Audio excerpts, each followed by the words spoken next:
Four-game slate in the NBA today, and we're going to do what we always do on this channel, which is compare my projections to some of the industry leaders out there, in particular, our friends at Stokastic. We're also going to hop over to the world of Unabated, see what the best bets are. Going to run a DFS sim and see what the best DFS lineups are, according to only Stokastic data. By in this video, you know all the must plays and my splash plays in the world of DraftKings and prop betting today, and your pick'em sites as well. Let's get into it here. Of course, always an insightful chat from our guy Steven. It's the look of the size of that thumbnail. I will say, I was going through some analytics today. Apparently, the most popular face I have is the one that's like, because that's the one that gets the most clicks and the most watch time. So if you're going to see more of my like, I don't know, my grossed out face, I guess is the one, could be coming up more on the channel. And yes, LFG, let us effing go indeed here in the exciting world of data management. We got Nikola Jokic, top protected guy here. So for Denver, all their starters played 40+ minutes last game. In fact, they all played over 42 minutes, actually, looking at the popcorn machine right over here on my laptop. Basically, at this point, 2-2 series. In fact, the only one on the slate tonight that is a 2-2. Every other game on tonight's four-gamer that starts at 6 p.m. Eastern, by the way. So get your shit in a little bit earlier than you would normally because it is an hour earlier.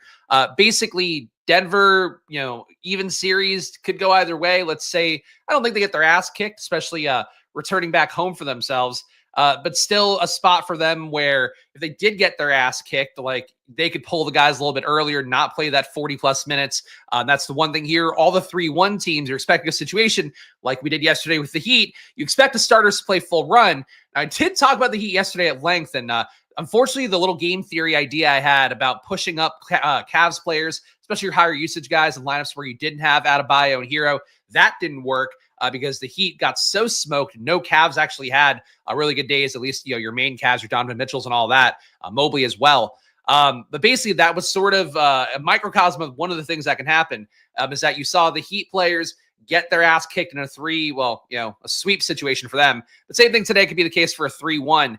The teams could then, be competitive, play 40+ minutes. They can be the players you need, or they could be so bad they get blown off the court because it's 1-2-3 Cancun situation for them. That's what you run into a little bit. But for Denver, that's not necessarily the situation today. They're in a competitive series no matter what. The issue is just like if they're getting their ass kicked, they're going to save it up to make sure they're in full health, full speed for their elimination game that would come up. Either team, either the Clippers or Denver. So one difference between those teams. That said, doesn't really matter here. Getting Nikola Jokic, 63%. Fields at 31%, so 2x the field on Nikola Jokic. 11.5 salary, as we've talked about this entire playoff run so far. It's too cheap for Jokic, a guy who was $13K at the end of the regular season, and now he's playing over 40 minutes, granted against a tough defense every game. We're starting to know him better and better, but he's figuring it out better and better as well. And for the team as well, everyone last game around 15 points, real life points that is. Jokic the one putting up over 30. That's what you expect it to be, and that's not enough ownership, I think, going there if that's what we expect it to be, and that's largely what the field should expect it to be at 31% ownership. Giannis here, so 23% for the field. I got 7%. So with these price tags, certainly not a lot of great value out there. You're probably going to have to choose one of Jokic or Giannis. It does seem like Giannis and Jokic, at least in Stokastic data, have similar ownership with 23% for Giannis, 31% for Jokic. That's at a big discrepancy for me in the semi-round before the show. Only 7% Giannis for me, compared to that 63% of Jokic. So about a 9x difference there. I think Jokic is a stronger play. I think Giannis, you run the real risk. Milwaukee, not only is Milwaukee's season over with Lillard tearing his Achilles, their run is probably over. Like my pal Josh Engelman at Stochastic, if you watch those NBA strategy shows over there, has talked about it in recent days. Basically, they have to tear down the entire team at this point. So them winning one game here in a 3-1 situation, yeah, they can do it. Maybe the ownership doesn't account for the chance that they can do it well. They are only an 8-point dog on the road. Still holding up, 8-point dog. So not a huge spread. Granted, yesterday the Heat were an 8.5-point dog, granted at home, and they lost by 100. So that can go a different way. But you're expecting, based on the Vegas total, Milwaukee to be competitive. I think Giannis, if you wanted to flatten out your ownership more with Jokic and Giannis, you could. I just think there's a lot more downside for Giannis, and and maybe that's how the field will feel as well. With the Bucks likely just kind of being done. It's as a it's really they have to trade Giannis. I would think Lopez is a free agent as well, with 25 mil coming off the cap for that. It's probably a full tear down rebuild thing with rookies and Kevin Porter Jr. I don't know, whoever they keep getting up shots on next year. Probably Portis, I think, will still be there. So Milwaukee kind of dire straits, but maybe that inspires something in Giannis. Who knows? Cade Cunningham, 9% for me, 14% for the field. No issue with Cade in the elimination game. He played over 40 minutes last time out for Detroit as well. The weird thing with Detroit was that they also played Tim Hardaway Jr., high 30s minutes in that game. Basically, Cade, the only one to get above 40. Tim Hardaway Jr., one of those other guys, getting around 35 or so. Would say that for Cade, I think he's a safe play as well. 9,800, a little bit cheaper than Jokic and Giannis. Similar ranges of outcomes, I would think, maybe minus a few fantasy points. So no issue with Cade here at 9,800, even though I'm getting less. And honestly, 14% ownership for him, kind of a nice number to hit if you do have a feeling about Cade here fighting off elimination today. We got Karl Anthony Towns. So probably a lot of lineups for me with Jokic and Towns. Towns has been really giving up usage lately to Brunson. I don't really reflect my rates for small stuff like that. I don't try to tweak them mid-playoff or anything to try to guess where guys are going to go. I just keep them rolling with whatever the situation is for the entire season, whether it's, missing a few guys. For the Knicks case, it's basically the exact same team we've seen the entire year. So for Towns, I still have a high projection on him, about 5 fantasy points higher. I'm wondering if Stokastic maybe manipulated their data a little bit to reflect Brunson getting more usage lately, even Anunoby getting more shots up. If you keep the season-long sample size, I think Towns is too cheap, 8,600. I'm getting a lot of him. Clearly, paying up at center will be a thing for me. The field's going to be there 21%. I got 55% Towns. But I got to say Brunson's been better, I think, this playoff run so far. Or at least, more ball dominant for sure. Your puppy could have gotten more DFS points in here yesterday. Yeah, I honestly don't know. Like, Hero was talking shit. I guess he did also have a quote that came out about we could have won this with Jimmy Butler. So maybe he's just going through it with the Heat franchise now. But tough times for Heat culture when you get waxed like that. I mean, Nikola Jovic didn't give up. Great.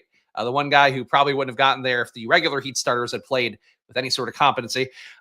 Jason Tatum, well, he'd look a lot better if you get Jaylen Brown out today. Jaylen Brown, one of the Q tags on the slate. Basically for him, Drew Holiday's already out as well, so Tatum getting a slight bump for that. But Tatum here, elimination game, but not facing Boston. Boston's got the 3-1 lead here. Maybe get a few more minutes out of him because of that to close out the game if Orlando's hanging in. But in this spot, Orlando at 11.5 point dog heading into Boston. That's a really tough total for Orlando. I would say based on the totals, Orlando looks the most like the phoning it in here and route to elimination out of all the totals. Because that's one of Orlando's, I think that's got to be their lowest total of the season as well. I don't have those kind of numbers in front of me to reference quickly, but I would think that for Jason Tatum here, him putting away Orlando, especially if Jaylen Brown is out, would look a lot better. With Jaylen Brown in, a little bit tough, 9,500. Fields only getting their 8%. I got 11. You can get more Tatum if you want. James Harden's 18% for the field rounded up. I got a flat 18%.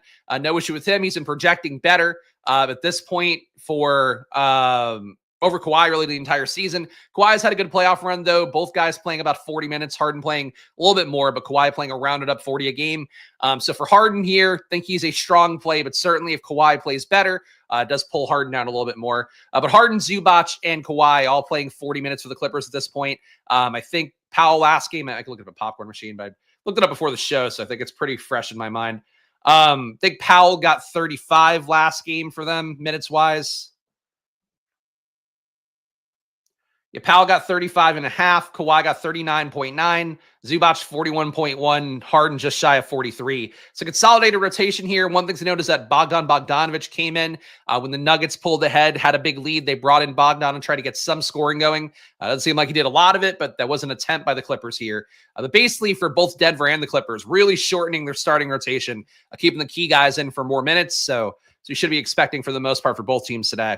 Banchero, an elimination game as well, 9,200, 15.5% ownership. I got 4.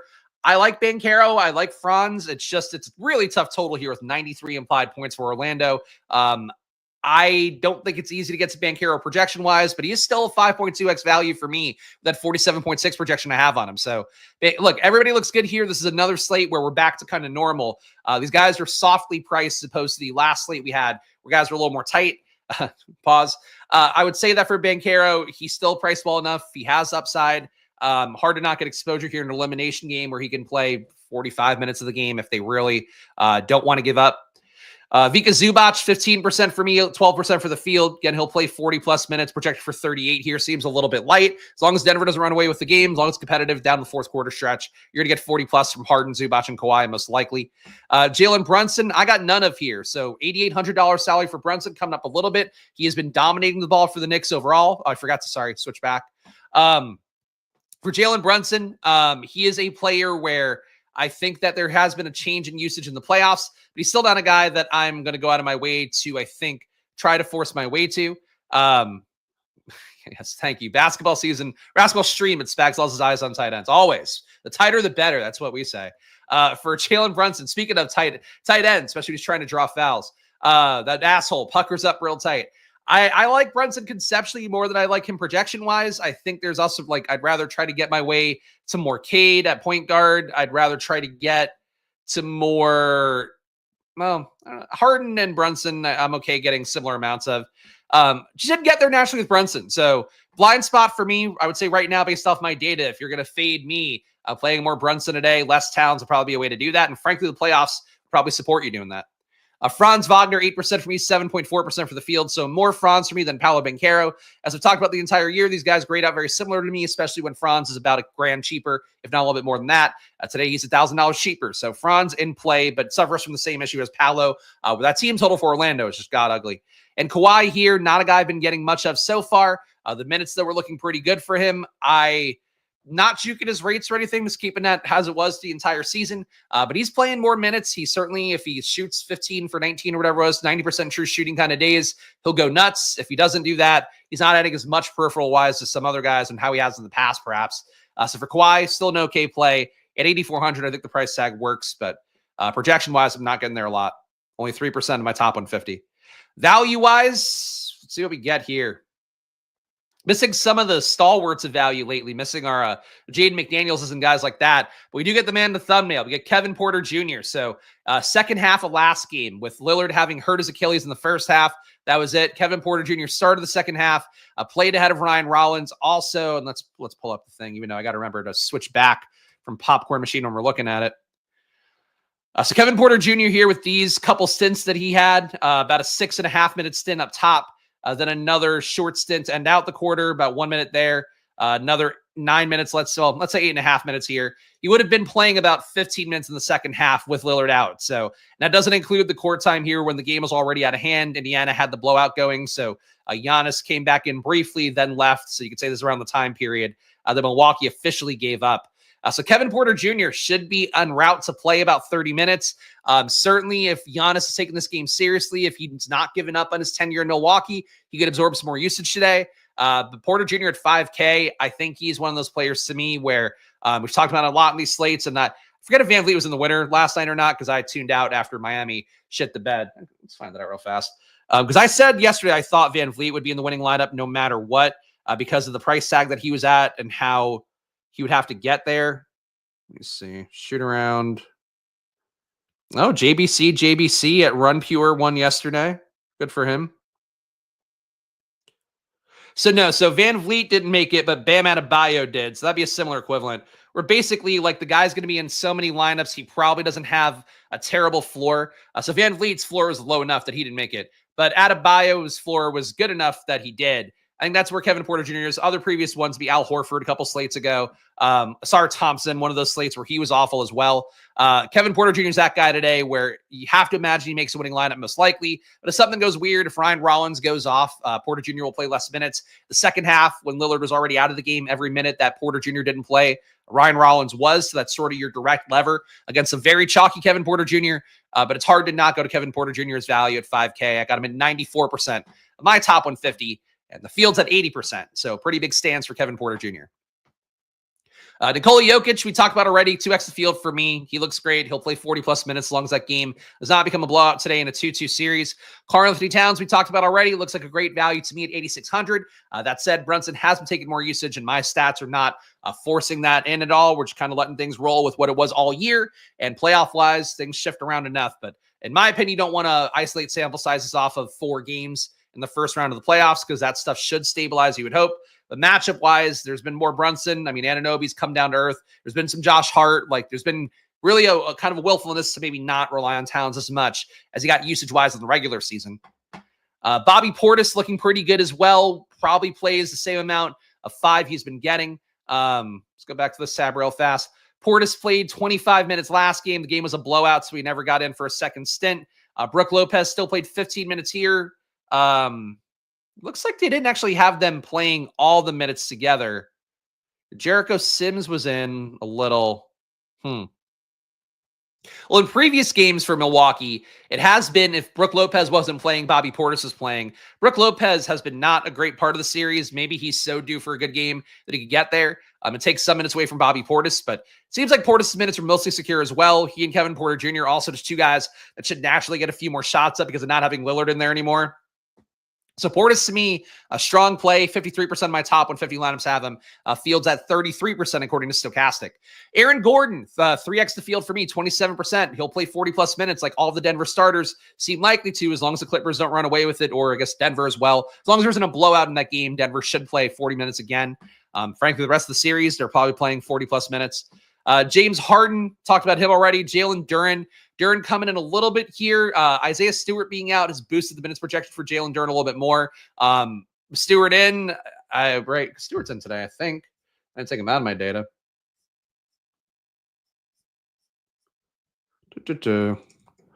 Oh, looking up Isaiah Stewart on a stream. Yeah, projected for 17 minutes is Isaiah Stewart. So still getting all the minutes here that Jalen Duren doesn't play. Duren's minutes can go up a little bit higher, but they usually go higher when Paul Reed is the backup. They just don't like playing Paul Reed quite as much, or sometimes they don't even play him at the 5. So for Jalen Duren, okay play here. 22% for me, 18% for the field. I like Jalen Duren. I'd rather have Towns or Jokic. Obviously, giving up a center spot for Duren could be tough. But Duren can give you 50 fantasy points, and maybe Towns fails. Maybe Jokic somehow fails. And Duren has the chance to get you to a similar point total if things go really well for him. Talked about Giannis. He's still a top value for me, even though he's 11-3 on DraftKings. Jason Tatum, we talked about, not really a value, but a little bit too cheap, especially if Jaylen Brown ends up out. He'll be way too cheap. Vika Zubac, we've talked about, not really a value, but 8,100, a little bit too cheap for a guy who's projected for 38 minutes, but likely to play 42 or so as he did last game. And Josh Hart, getting him in lineups lately. He's been playing well, playing a lot of minutes, 40 minutes of the projection for him from Stokastic. Got him in 21% of my top 150 lineups, and the field's at 19%. We'll take a quick. We'll take a quick game by. Can't break the format at this point of the year. We'll take a quick game by game look, guys. Before we do that, please do make sure to hit that like button and subscribe. Goes a long way for me here. Just one guy running this channel as best I can, showing you my data and comparing it to some other profitable / professional sources out there that you can go get for yourself, check out for yourself for every NBA slate. So do the best you can to support the show. Subscribe, hit the like button. Of course, join as well if you want. Does support the show directly. $5 to join our Discord. You also get my projections, all the data you see on screen here for different tiers as well down below. And check out Unabated, 20% off. Stokastic, 15% off. All their data, all their sim stuff. Link down below. It all supports the show directly. And if you appreciate content like this, really important to go click one of those things because it helps me keep things afloat here. We moved up a little bit in affiliate revenue for Stokastic, so let's keep that going. Especially if you watch Stokastic streams, they don't tell you that I have such great deals on this channel. Like legitimately, I can't promote them. I can't promote them on their streams. Not allowed. One guy in a Puppet running the channel. Yes, that's right. The Puppet got a lot of views on his video. The less watch time that Puppet video did, which I'm not surprised by. When I was going through my data before the show, I was like, Puppet got a lot of views. Oh, relative to other videos. But yeah, people couldn't take it for too long. Justifiably so. Milwaukee, 107.3 implied points. Indiana, 115.3. We've talked about a lot of these guys already. A lot of Bobby Portis, 53% for me. A lot of Kevin Porter Jr., 94%. You got to earn the Puppet. The Puppet does come on for super chat. Get the Puppet out. You know, Puppet's resting right now. So Porter Jr. in every lineup, we know why. He should fill in for Lillard. If you're not playing Porter Jr. in a lineup, I would give a second look to Ryan Rollins, give him a boost. It's possible they could bench both guys, though, if things really want to skew. So wouldn't play 100% of all your lineups with both guys. But I do think it's not a crazy thing to just put 100% Kevin Porter Jr. in and just build your lineups around that. He's very likely to end up a winning lineup, even if he fails, puts up 20, 25, that 5K salary. There aren't a lot of guys around that range. But maybe Gary Trent, if he takes some shots. He has hit, obviously, ceiling games in the series, putting up over 30 points in one game. Not a Gary Trent guy, though, for me. He's just been too bad on the year, even though the true shooting is not bad at 59%. Giannis, low on, as we talked about before. Think he is a player where if you want to get different from Jokic, play Giannis instead. Playing Giannis and Jokic could be fun. I don't know how you're going to pull it off in the slate, but you can give it a shot. Indiana, 115.3 implied points on their side. As the case is always for me with Indiana, not a lot of Halliburton, not a lot of Siakam. Fields, 3x on me on Siakam, 24%.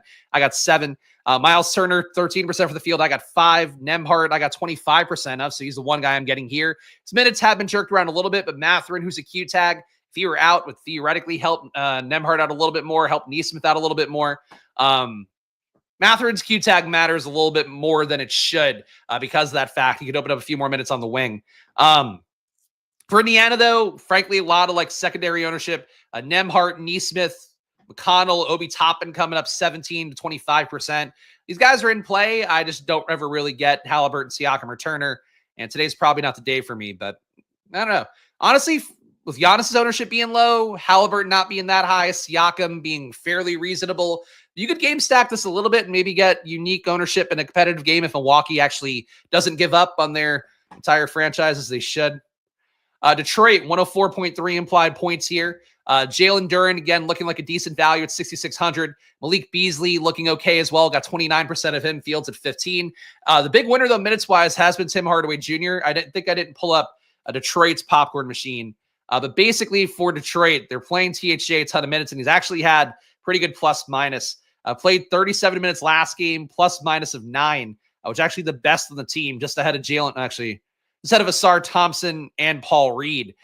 So for whatever reason, Tim Hardaway Jr. is playing winning basketball, even though it's not the first thing that would come to mind for me with him. So Hardaway Jr., I didn't get a lot of here because the season-long projections are so bad. He's projected to play 32 minutes, and he played 38 last game, or 37 last game. Hardaway Jr. is very much in play. Fields going to be playing at 24%. I just don't think he's very good, and feels like he could lose minutes any game now, but playing winning basketball for a team that needs to not get eliminated tonight. Malik Beasley, we talked about. Asar Thompson coming up a little bit here. His minutes have not been steady, even though he's apparently been perfectly fine in the plus-minus department. Dennis Schroeder, another guy here competing for kind of that same minutes vortex with Beasley, with Asar Thompson, with Tim Hardaway Jr. Schroeder, I think, an okay value here, but not a core chalky play like he's been on previous slates. Looks like only 8% ownership projected for him. I got 22. And Cade, feel a little bit naked being low on him in an elimination game, but I got 9%. Fields at 14. Certainly the big upside is there for Cade. He's not as highly owned as other studs. But if you're telling me I can get Cade or I can get Jokic, I'll probably take Jokic more often than not.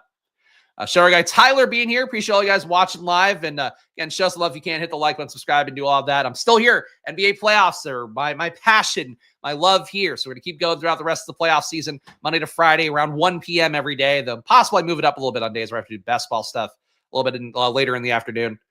We got New York, 109.8 implied points. I got no Jalen Brunson. I don't feel great about it. He's been a usage hog so far in the playoffs.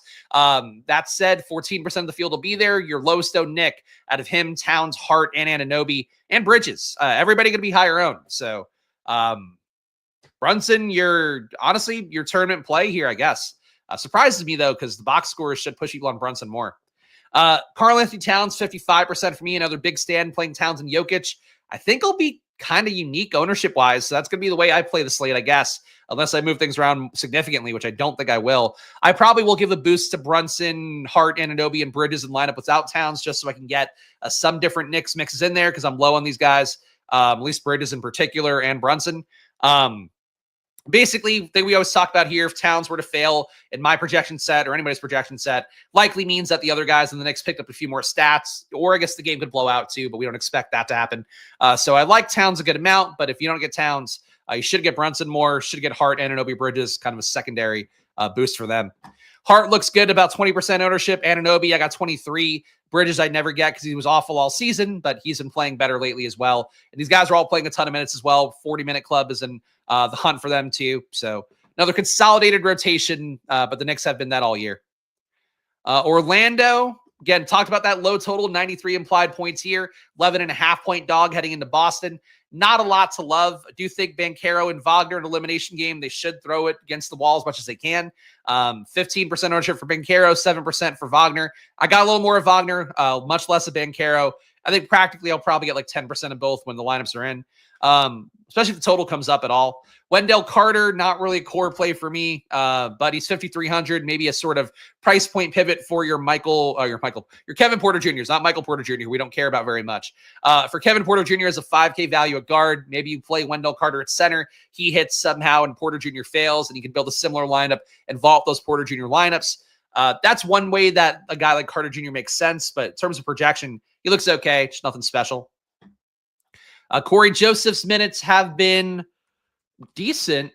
His fantasy production's been decent at the very least relative to Corey Joseph. Last game, Corey Joseph played 27 minutes. Anthony Black played 18. Played basically all the backup minutes that Corey Joseph didn't play. Yeah, Corey Joseph and Anthony Black, timeshare there. If one fails, the other one should do better. Corey Joseph, 12 points, 10 peripherals last game, not including turnovers. So I don't think Corey Joseph is a good play, but I got 15% Fields at 7. So $3,700 guy as a value. Anthony Black, got 31% of him. Flatten these guys out if you can. I'm mostly saying that to myself because these guys are going to do the same job basically. And if Black plays well, he'll take minutes from Joseph. If Joseph plays well and then Orlando doesn't give up, they'll play Joseph more. If Orlando gets smoked, you probably get Anthony Black a little bit earlier, I would guess. They let him run out the clock on the team. But so if you want to play a blowout for Orlando, play more Anthony Black. Tighter than a Nats asshole here. A Washington Nationals player? Yes, I've known for their tight assholes, I'm sure. I assume you mean the Nat with a G, but either way, I'll take it. Boston, not a lot of ownership coming in for Boston right now. Shout out Nolan. My personal benefactor, Nolan, appreciate you and the kind support always here on the channel. That's super chat. Thanks a bunch, Nolan. OMG is what I see when I get super chats like that. We got Boston here. Not a lot of ownership coming in. So Tatum really, I think, is the play that matters a lot here. If Brown gets out, he's questionable right now. You're going to see Tatum come up a good amount more. He's coming already at 11% ownership for me. Fields at 8. I would get more Tatum, I think, if we get Brown out. Maybe 25 to 30%. Probably not 40. Fields ownership, I think, gets to 20 if you get Brown out. Derek White would also get a boost. Porzingis would get a boost. Horford would also get a boost. Drew Holiday out for the game as well, so he gets no boost here. Peyton Pritchard in play more if Jaylen Brown is out. I don't think you play him at all if Jaylen Brown is in. It's an elimination spot for Boston, but really Orlando's total being that low feels like Orlando phoning it in, which is surprising because Orlando's like a high energy, kind of ride or die team. But you're down 3-1 heading into Boston. It might just be it for them. Clippers. Talked a lot about the Clippers already. Harden, Kawhi, Zubac should all play about 40 minutes, if not 42 or so for Harden and Zubac. Powell should get you 35, maybe upwards of that. Projection minutes-wise for him feels a little bit low at 34. Certainly here, though, if the game's competitive, Clippers and Denver are going to try out the same lineups for a lot of the games. So really would not touch anybody here. Batum, Bogdanovic, you could take a shot at 3,400. He can be a guy who scores off the bench, but he just doesn't actually score a lot for a guy they added last game to try to get more scoring in. Batum, I wouldn't go to really. Chris Dunn, you could try to go to for defense in the hope that they bring him out there a little bit more if he's kind of playing well. But really, key guys here are the key guys. For Denver, Jokic looks like the most important player on the slate to me. Got him 2x the field, 63% of my top 150 lineups have him. Jamal Murray, don't get much of him. Haven't gotten much of him all year. He's playing 40-plus minutes. If he were to go Jamal Murray beast mode here at 15% ownership, he puts up 50 real life points somehow. He would hurt Jokic. He would also probably be a guy you need to win a tournament. So dual pronged effect there for Murray if you want to play him at 15%. Aaron Gordon, I got 3x the field on. He looks like a decent value to me, playing 40 minutes at 6K. Porter Jr., same thing. Got him in 35%, field to 17. So 2x the field stand for me on Porter Jr. kind of surprises me. But he's, again, going to play 40 minutes or so because Denver is just throwing the starters out there a lot. And Westbrook, I think, is losing the trust as we go on. And he's also a Q tag. So that probably doesn't help him to steal minutes away from Porter Jr. And Christian Brown, the least impressive part of that starting five, still out there 40-plus minutes. So got 26% of him, 17% ownership for the field. And Stochastic has him projected to play 39 minutes. So it seems like they're reflecting kind of the insecurity of Porter Jr.'s minutes. Theoretically, I guess if they need a defense, they could bring in Peyton Watson over Porter Jr. But they don't seem like they want to do that. Seems like they just want to play the starters 40 minutes if they can. And that is the game-by-game view, guys. We're going to go to Unabated next, but let's just do that now. But again, hit the like button, subscribe. Goes a long way for me here. Just trying to make sure to fight the tide of people caring less about NBA during the playoffs. Unfortunately, it's the great irony is that they gave us such shitty tournaments at the end of the regular season. People still watched every video then, but now that we're in the playoffs, it's like my views are down. I know this. I haven't like talked to them about it, but some of the Stokastic video views are down for NBA. And this is like kind of a fun time of NBA because things get more consolidated. The price tags, if you like soft lineup builds, you are getting them a little bit more here. I think those are all positives. Granted, yesterday I have to say was the worst slate I've had this entire playoff so far, including all the play-in games. Like I've made a good amount of money so far these playoffs, and I gave a good amount back yesterday, so that hurt me a little bit. But for the most part, playoffs are a little more predictable. When the Heat bomb and underscore their projected total by 40 points, that's what's going to happen on a slate, I think, unfortunately. We're going to use Unabated's data right now to make some market-based bets. Their conditional projections now coming out at 230 as well. So you see different projection sets for other Jaylen Brown plays or Russell Westbrook plays today. But we're just going to look at the market-based data here to get a read because that's available now, and it does the job too. For the conditional projection data, as we talk about with Unabated stuff, which you get 20% off, link down below. Get better at betting using Unabated's tools. You could use the market-based projections and find yourself an ROI of 2% or higher, even 1% if you're really looking for good bets. Those are good enough lines to take, good enough bets to move on. For the conditional projections, any simulated ROI, you generally want to be 5% or higher. Some would say 8% or higher. But for Unabated, they say 5% or higher is the benchmark. So just keep that in mind, depending on the projection set you use from Unabated if you do check out their products. AJ Green here, over 7.5 points, minus 125 odds on DraftKings. Probably desperate times for Milwaukee. Your 3-point shooter getting a few more shots up and hitting them seems certainly possible. So AJ Green, 3.1% EV for over 7.5 points on DraftKings Sportsbook. Asar Thompson over 7.5 points, minus 114 odds on FanDuel, gets a 2% EV on there. Not playable anywhere else. So Asar Thompson, maybe he finally plays 25 minutes in a game. Who knows? But over 7.5 points for Asar Thompson, looking good. And Miles Turner, Kyle Kuzma, you can play these ones if you want. Under 15.5 points for Miles Turner at minus 120 on DraftKings. And Kyle Kuzma over 8.5 points at minus 125 on DraftKings. We love Kyle Kuzma as a player. He's been so good all year long. We've talked so highly of him. He says sarcastically for the record. You go bet some Kyle Kuzma if you want. Gotta get shots. There's gonna be shots to go around for Milwaukee. And you lose Damian Lillard, and the fate of the franchise is now entirely up in the air. People will get some shots up, I would think. Feel bad for Milwaukee, though. Gary Trent, speaking of feeling bad for Milwaukee, they have to play Gary Trent. Another thing to feel bad about. 6.1% EV for Gary Trent under 2.5 rebounds on your PrizePicks site. Of course, your traditional pick'em odds on there, minus 118 is how the underlying probability for all the bets you're placing on pick'em sites.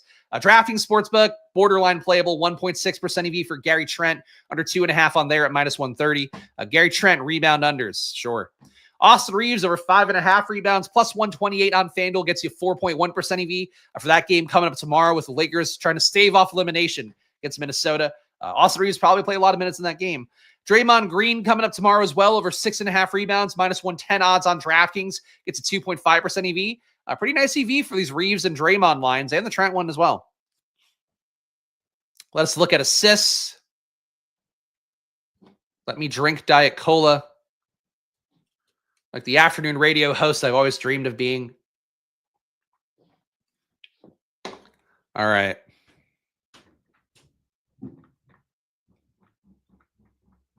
No plus EV bets. This might be a time when no plus EV. There we go. All right, we got one. So Q tag on Jaylen Brown. If he doesn't play, it'll be a void. If he does play, he might be injured and the game might be out of hand based on that total. So Jaylen Brown under 3.5 assists, minus 135 odds on DraftKings. Your only assist bait to take based off the market-based projections, but it does look good. 2.7% EV for Jaylen Brown under 3.5 assists on DraftKings Sportsbook. And last but not least, our PRAs. I mean, the good news is them having less bets. I mean, I can really breeze through this segment. Now it's not, I'm not getting paid for every stream to do it. The bad news, there's less bets for you guys, but really concentrated though. You can actually get a card in off just these few bets. All right.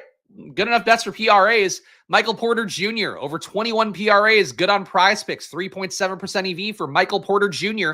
over 21 PRAs. AJ Green again. Got to get up some more shots, you would think, because they got to score points. They got fucking smoked last game with no Lillard. Over 12.5 PRAs for AJ Green. Minus 105 odds on DraftKings Sportsbook. It's a 3.1% EV. Peyton Pritchard, probably the last one to take here. Under 14.5 PRAs for Peyton Pritchard, 2% EV. That is a market-based line, so there is some risk here if Jaylen Brown doesn't play. Peyton Pritchard's going to get a few more minutes. That bet won't look good. So if you're risk-averse, maybe don't play that Peyton Pritchard line, or at least wait until you hear that Jaylen Brown is out. But that's how that looks right now. Let's, again, go check out Unabated, 20% off. The conditional projections march on there. The market-based projections I'm showing you on screen here works for other sports. You can see there's PGA on here, MLB. They even had stuff for the NFL draft using market-based data. So lots of good stuff going on Unabated. It is a great product, even if they're not giving me money directly. But still a good partner for me all NBA season and help me create this channel. So go check them out, 20% off. I'll link down below. Let's go to Stokastic, the next step on our journey here to close this out. We'll see what a DFS sim without my projections have to think about things. Get Stokastic's data and sims down below, 15% off. And that's in perpetuity as well. So a better deal than some of the promo codes they put out there where it ends usually after like one cycle. You get 15% off some of their most expensive packages there. If you use their avatar too, you get even more off. So I see some of the bills that go, I don't see the actual people that are paying, but I see how much it goes to people. And it's like, there's some people that pay for every sport and use the avatar and they're paying like the same amount that some people are paying for just NFL. So, there's always ways to work the system out, but getting 15% off is the first way to work the system on there. And shout out all you guys who do sign up. Again, really happy to see the numbers in a positive light here in April, because definitely worried about the people not signing up for stuff as much with NBA season winding down. And we're not doing MLB enough on the channel yet, but I just can't. I can't do all the sports at once unless I'm doing a show for Stokastic. Then I'm getting paid for it, and I'm like, cool, I can lock in and bleed out of my brain while preparing for MLB and NBA, and still keeping tabs on NFL every day. OTAs are going on, which fucking, how's that happen? How does it happen that fast? Your top lineups according to Stokastic data. We got TJ McConnell, Aaron Nesmith, so some Pacers up top. Josh Hart, Giannis, Jalen Duren, Kevin Porter Jr., Bobby Portis, and Wendell Carter Jr. make this one. So not the most exciting lineup, but you get Giannis over Jokic, so maybe we'll see how that trend continues. Number 2 for Stokastic data here. Again, no input for me. It looks like it was updated at 1:14 p.m., so pretty hot off the presses as well. Kevin Porter Jr., Andrew Nembhard, Malik Beasley, Giannis, Towns in this one as well. Karl-Anthony Towns, Anthony Black, Al Horford, Kristaps Porzingis. So Porzingis makes the lineup even with Jaylen Brown still in the projection set. You're getting Kevin Porter Jr. again, getting Giannis over Jokic, and getting Towns over Jokic as well. Kevin Porter Jr., AJ Green, Josh Hart at number 3, Kawhi Leonard, Wendell Carter, Kevin Porter Jr., Al Horford, Nikola Jokic as well. And TJ McConnell, Dennis actually, no, we just read, no, that's not the one. I read this one, not this one. Number 4, TJ McConnell, Dennis Schroeder. McConnell coming in here way more than I would have thought. Josh Hart, Pascal Siakam, Wendell Carter as well. Kevin Porter Jr., Al Horford, Nikola Jokic. These lineups are surprising to me. At number 5, TJ McConnell, Aaron Nesmith, Josh Hart, Obi Toppin, Jalen Duren, Kevin Porter Jr., Pascal Siakam, Nikola Jokic. Did Halliburton get ruled out while we've been doing the stream? Like, what's going on here? I'm checking my Twitter alerts. The Kings are hiring Doug Christie, so is that why they moved TJ McConnell up so much? It's a lot of TJ McConnell. Hopefully you can work a decent deal for you with Solver for NFL. I really enjoyed hand building on it. Yeah, I mean, I'll still do Solver. Solver is just an affiliate deal where they pay me per sign up. And I don't need to go into the business here. There's some sites I think that don't credit things correctly, and some sites I think that do. And I think that the way that they credit you is not the same way, where like you might click, and then if you click around, you lose the purchase. Whereas like for Stokastic, if you click the link, then like, and you buy within a week or something, you still get credited for it. It's one of those little pain points for affiliate stuff. I know from some of my friends who are publishers and other kinds of content. But anyway, that's the point, is like the Solver doesn't make me a lot of money, and I wish it did, because I really like the Solver as a product. I use it for NBA whenever I can, when I don't have time to run a sim. So full credit to the Solver as well. Anthony Black, -4% ROI for Anthony Black. Jalen Duren, -5% ROI for him. These are your top ROI guys, so ignore the negative numbers. It's about the directional accuracy here, not the actual ROI being negative. It's over a 150 set, so that's going to happen. You're going to have some mediocre lineups in that mix. Nikola Jokic, -6% ROI for him at number 3. Josh Hart, -7% ROI. Jalen Brunson, -7. Wendell Carter, -9. Al Horford, -10. So these are your top guys. Anthony Black, your number 1 ROI guy. Jalen Duren, number 2. Nikola Jokic, Josh Hart, Jalen Brunson. Wendell Carter, no surprise based on the top ROI lineups. And Al Horford. Huh. All right. So we got a lot of Giannis up top, but then they're giving you Jokic as a top ROI guy. It's so odd. Kevin Porter Jr. in 94% of lineups, so basically exactly where I was at with him. I think he's a player that ends up in more lineups than not. I think you should play some lineups. If you don't play him, play Ryan Rollins instead if you're doing a 20 max or 150 max. I would say, too, you could play some lineups with neither guy. Probably in that case, Gary Trent got more work. I don't think you need to boost Gary Trent, but if you're not playing Porter Jr. or Rollins, I mean, you consider playing somebody else there. But Porter Jr., your key play on the slate. He's on the thumbnail. If I had to play none of them or lock him, I'd lock him.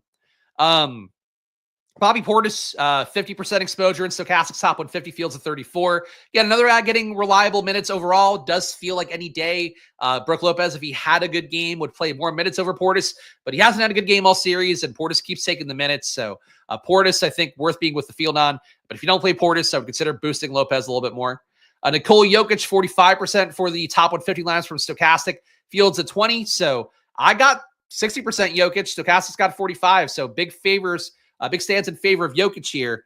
And Giannis, despite being in the top ROI lineups, only 16% exposure. That's so odd. It's so odd the way that works for them sometimes. Getting a lot more Jokic than Giannis, but Giannis was in the top ROI lineups of Stokastic's top 150. Jalen Duren, 43% exposure in Stokastic's top 150, fields at 17. TJ McConnell, 37% exposure in Stokastic's top 150, and the fields at 27.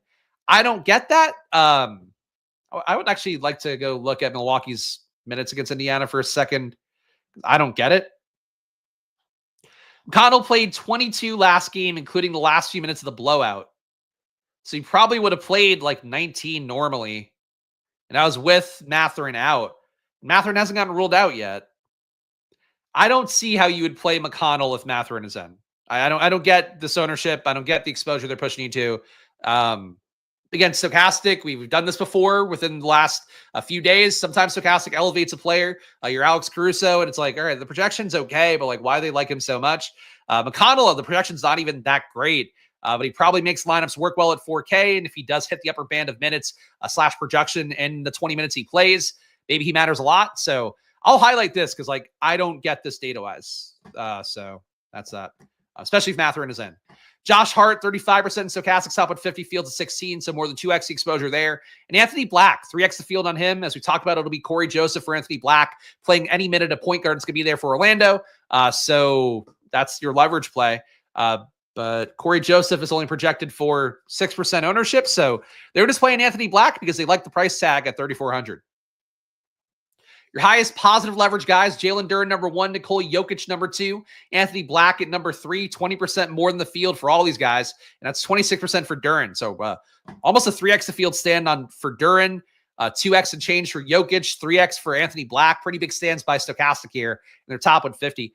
Josh Hart, 19% leverage, 35% exposure. Bobby Portis, 16% leverage, getting the half your lineups with Bobby Portis. You use Stokastic's data right now. Kevin Porter Jr., he's in now almost 95% lineups, 12% positive leverage. And Jalen Brunson, 12% positive leverage for him. I got none of them. They're getting 2x the field. I certainly feel like that's something I would try to trust Stokastic on more. Probably need to get 15 to 20% Brunson if you're playing more than one lineup. Tyrese Halliburton, negative 21% leverage. Stokastic not touching him. So they're giving you more McConnell, less Halliburton. I don't really know why. That's feels like something that could change when they update their data later on. Cade Cunningham, only 5% of Cade, so negative 12% leverage on him. Stokastic, 2 pretty big stands against players that have hit a lot during the playoffs. Less Halliburton, less Cunningham, barely any of either guy. OG Anunoby, about half the exposure for him, negative 10% leverage. Franz Wagner, only 3% compared to the field's 12%, fading Orlando pretty hard. Giannis, only 16% fields at 25. So an odd dichotomy there. Giannis has been a few of Stokastic's top ROI lineups overall, but across the 150 set, Giannis apparently does not perform as well. Ivica Zubac, only 6% exposure, fields at 14, so less than half the amount of Zubac in Stokastic data. And Paolo Banchero, 13%, the fields at 18. So they like Banchero more than Wagner, but really fading both Orlando guys. Pretty noteworthy fades. I mean, Halliburton, Cade, Anunoby, Franz, Giannis, Zubac, Banchero. Those are all legit guys that Stokastic is kind of giving you a stand against. So do with that what you will. I'm gonna give you guys my must play. I guess I'll give you guys my splash plays for the day. These are technically your must plays for the day, the bets and the Stokastic data. Before I do that, though, one last round through whoring here. Please subscribe down below, hit the like button, leave a comment. It goes a long way for me here. Just one guy showing you my work as best I can in an unsponsored world, but I care enough about following through in the season, and I'm still gambling on it every day. So I'm here with you guys, showing you my data and hoping teams like the Heat don't fucking ruin our day for no reason. Check out Unabated, 20% off. Link down below here. Monthly package is going to be your best idea for NBA. But of course, you get the market-based stuff for every sport you want to gamble on, and professional bettors use Unabated for a lot more money than you or I are playing on a given night. It's the biggest cosign I can give you if you want to get professional caliber data for yourself, including the conditional NBA projections. I did a lot of good work for people throughout the year. Stokastic, 15% off. Link down below in the description. It's all the data, all the sim stuff. No matter what sport, you can get it all for yourself for 15% off and support the show directly, because half the money you pay to Stokastic goes to me, which is a big win. And that's that for now. Splash plays for the day. Kevin Porter Jr. has to be one. If you don't play Kevin Porter Jr., I would certainly consider playing Ryan Rollins. Those guys are probably going to split 48 minutes. Porter Jr. should be the one who's going to be getting most of your ownership, but I think there's a world where Rollins can play good defense. Porter Jr. maybe fucks up in the way that he sometimes does, or just Milwaukee gets their ass kicked and they play Ryan Rollins and he shows some signs of life and they play him and the game's a blowout and Porter Jr. doesn't get back in. Milwaukee, though, is like your most questionably motivated team ever, and that honestly includes the Heat with what we saw yesterday. Just the Lillard thing is like depressing for them, because that was their chips pushed in, and now they got to reset, it looks like. Nikola Jokic, a splash play as well. Obviously, your highest dollar guy. I feel a lot more comfortable with his outlay instead of a guy like Giannis, who that game could go askew for them for sure. More usage to go around for Giannis, but Jokic will play 40 minutes. Denver and the Clippers have been so competitive all series. I think that's where I would land with Jokic. Towns also a splash play of the day. Portis also a splash play of the day. If you don't play him, consider playing Brook Lopez. Aaron Gordon, I think one of the more value splash plays of the day. Really the Denver starters, though they're all going to come up for me here. Anthony Black would also be one for me. Malik Beasley, unfortunately, a 2x field guy for me. That's a lot of guys, but I'm basically just trying to tell you again who my highest differential guys are. So I hope that adds some value, guys. Hopefully it'll be a fun slate today. Again, 6 p.m. Eastern lock time, so don't forget that, because that's not the usual there, and your brain might forget and start building your lineups then, and then you'll be fucked and out of money. So get your lineups in at 6, because that is when Milwaukee and Indiana tips off. Make sure to gamble responsibly, guys, even though it is always money time here on this channel. Follow me at Chris Spags. Follow this channel at Splash Play Bets. Back tomorrow with more NBA. MLB coming on the channel once the NBA season winds down. So there's more to look forward to year-round here on the channel. Yeehaw. So I'll see you guys again soon. Enjoy your days. Good luck. And go Kevin Porter, you abusive piece of shit. Yeah, a luxurious history of us rooting for abusers in DFS. We get one more today, guys. So let's make that work. Sorry for Miles Bridges. He's so jealous watching at home. See you guys soon. Enjoy your days. Bye-bye.